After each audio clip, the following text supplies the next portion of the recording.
Good morning everyone. Magandang umaga po sa lahat. Maayong buntag sa Bisaya at maupay nga adlaw ang mga waray-waray. So it's another day, another vlog. Welcome back to my vlog at Manay Mirna 5.5. So mga manay, mga manoy, i-update ko lang kasi may sinabi ako kahapon kung napanood nyo na yung yung vlog ko, yung tungkol sa happy place namin ni Papa Leo. Nagsabi ako doon na after nang makita nyo yung entrance, sabi ko ipapasilip ko ang loob kung ano talaga ang pinupuntahan namin. But I'm sorry, I'm sad to say that na-copyright yung video ko kasi sobrang lakas ng music niya doon, so hindi ko talaga ma-upload yun. So by the way, kumusta kayong lahat? Sana maayos ang tulog nyo. Alam ko umaga na ngayon dyan, gabi. Sana maayos ang araw nyo kanina, yung Monday nyo. Kasi Sunday yun, yung mapunta kami doon sa So wala akong ma-vlog na part 2. Baka sabihin nyo na nag-aano lang ako para manood kayo. Hindi. Talagang plano kong ipasilip sa inyo ang loob ba. Pero hindi ko yun nagawa. Kasi sobrang lakas ng music. Pero ang ganda-ganda doon. Ang ganda talaga. I-try ko lang mamaya pag-upload kahit copyright. Alam ko na, aywan ko lang kung basta itatry ko lang. Tapos makikita nyo na nakat ko, hindi nagtagal. Pero at least makikita nyo, hindi man yung counted, pero makikita nyo. So, kaya pala ako bagong paligo kasi nag-garden ako, nilinis ko yung mga okra ko para mas lalong mas lalong tumubo ba ng maayos, at saka pinya ko at mga sitaw at ampalaya. Medyo nag-garden ako. May nakapagsabi kasi sa akin to shout out Madam Dina ng Immaculate Conception School. Siya yung nagsabi sa akin na yung pinya pala after 3 months pwede mo nang ma-harvest. So ako sa susunod na mga siguro 3 days from now mag-harvest ako, pero kailangan siguraduhin ko muna. Tingnan ko kung nag 3 months na ba yun. Yung last ko na vlog parang sumubra na nga ata kasi madami, 3 na sila Yung unang harvest ko, hindi ko yung tiningnan na kung ilang. Basta pagkita ko na yellow na, kinuha ko na lang. Hindi man siya overripe, okay man lang siya. Pero sabi, pwede daw 3 months. So, itatry kong pag-harvest. So, habang naglilinis ako, ayun, nagkuha-kuha ba ako ng mga gulay para may ulam namin ngayon.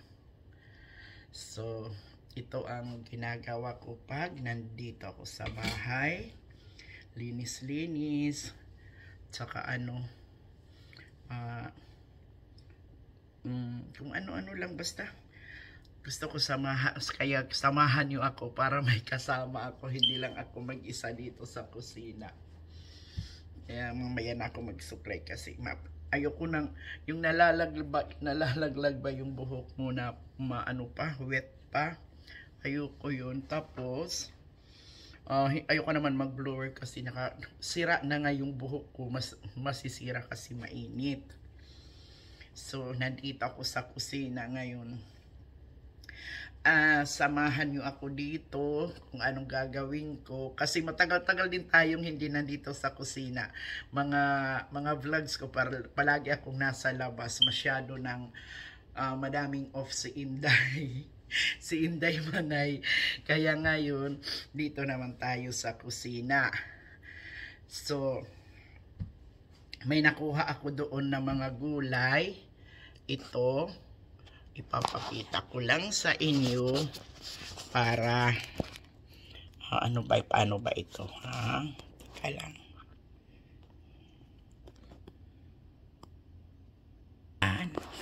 Nakuha ko rin. Wag nyo lang tingnan yung mga kalat ko. Kasi gumawa ako ng puto para kay Mami Roslyn. Gusto ko siyang kumain siya ng putong puti. Kasi masarap yan. Nasasarapan siya pag nagluluto ako. Kaya yan, pinanhugasan ko na yung mga molder ko. Pero yung isosyo ko talaga sa inyo, itong nakuha kong mga gulay. So, mayroon akong nakuha na malunggay,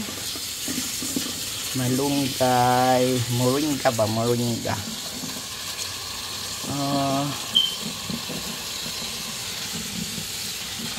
Teka, tawagin ko si Chloe kasi para may, saan ko ba ito ilagay? Teka guys, ayusin natin yung yung camera para hindi tayo mahirapan. Dito ko pinapatuyo ang mga kasi hindi ako gumagamit ng yung dishwasher. Kay ayokong gumamit ng dishwasher. Sa isip-isip ko lang, hindi masyadong pero sa akin lang yun. So hinuhugasan ko lang, tapos pinapatuyo ko, tapos ilalagay ko na sa mga lagayan nila.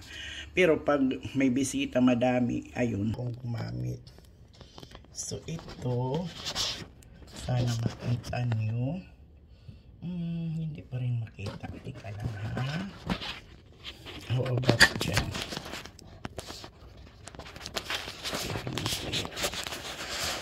Kasi ipakita ko sana sa inyo. Ay, hindi talaga. So baka. So ito. May moringa. May malunggay ako. At least hindi ko na ito bibilhin. Mga $10 din ito.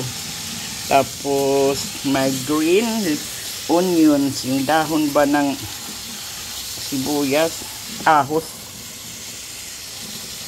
Ito. Diba madami din. Tapos ito yung mga kamuti tops, or ano bang tawag sa amin, ganas. Ano bang tawag nito sa Tagalog?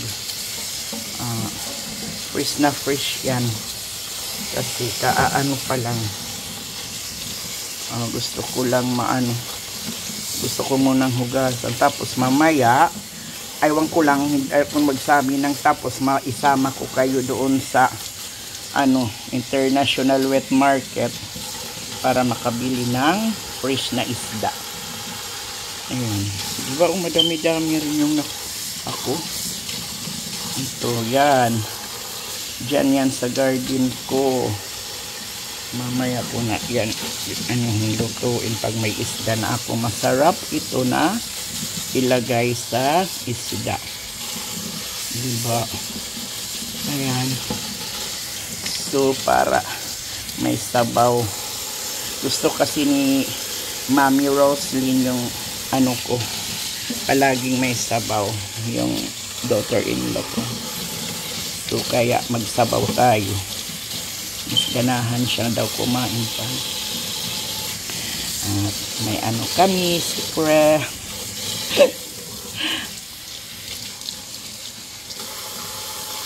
Ang dami na. Tapos, may ako, tanglad. Ano bang tanglad? Lemongrass. So, may lemongrass ako. Para masarap talaga siya. At of course, nakakuha na naman ako ng hinog na mga kamatis. Ito So ito ang gagamitin ko. So ayan. Hinog na kamatis. Diba? Ang dami Ang dami yan. Maano ko yan mamaya. Punta muna kami sa Punta muna kami sa wet market kay magbili kami ng fresh na isda, hindi yung nasa ano yun, yung frozen. So, kumusta kayo? Sana maayos yung ano nyo hapon ng umaga kasi gabi na dyan. Maayos ang araw nyo kasi ako super maayos. Kasi nandoon kami sa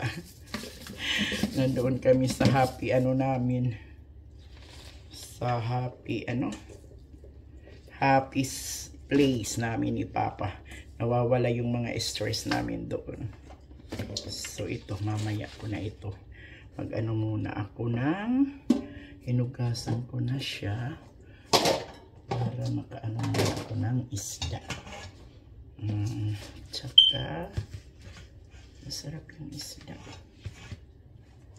So thank you so much sa panunood sa simpleng vlog ng Senior Citizen Manay na nakikibaka dito sa Florida. So palagi kayong mag-iingat kung nasaan man kayo dahil kami at ng aking family ay palaging nag-iingat din dito. At ang sikreto natin sa pagiging masayahin, makontento kung sa anong meron tayo. Gustuhin man natin ng mayroon ang iba at material man yun na or like mga success, makakamit din natin yan. Pray lang tayo always and do our part. Kahit nagpipray tayo, may gagawin din tayo. So ako, kahit wala akong work dito, kontento na ako sa buhay ko basta maayos ang kalusugan ng mga anak ko at ng pamilya ko, walang dinaramdam. So, keep safe always. And thank you so much sa mga viewers ko na sumusuporta sa aking munting vlog. Yung family ko, yung mga kapatid ko at mga pamangkin, Margo and Espina family, mga anak ko, at si Daisy Agustin Renomero na alam ko na palagi siyang nanonood ng ko kasi nagko-comment siya. At kay Ma'am Grace din. Shout out to Ma'am Grace. Keep safe always. Sorry. God bless us all. Bye for now. See you in my next vlog. Thank you. Love you all.